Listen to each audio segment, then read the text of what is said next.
हिंदी सक्तीच्या विरोधात मनसे विद्यार्थी सेनेचे पारंपरिक गोंधळ घालून निषेध।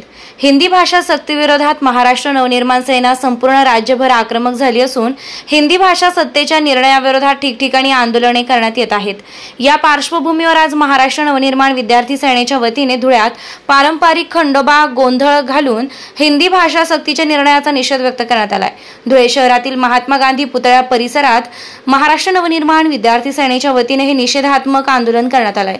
हिंदी भाषासाठीचा निर्णय घेणारे महाराष्ट्र सरकार हे षड्यंत्र सरकार असल्याचा आरोप यावेळी महाराष्ट्र नवनिर्माण विद्यार्थी सेनेनं यावेळी केलेला आहे। महाराष्ट्र सरकारने हिंदी सक्तीचा एक GR काढला की त्याच्यामध्ये सगळ्यांना लहान पोरांना पहिली ते चौथीच्या पोरांना कंपल्सरी हिंदी शिकवण्यात येणार आहे आणि 20 पोरं असतील तर त्यांना त्यांची भाषा मुळात खुली सुट्टी कार्यक्रमाप्रमाणे सरकारच्या धोरणाप्रमाणे कुठेच कोणत्याही राज्याने त्रिभाषा स्वीकारली नसून त्यांना 2च भाषा शिकवण्यात येणार आहे। तरी महाराष्ट्र सरकार हिंदीचा लादण्याचा काय एवढा लहान पोरांवर लादत आहे।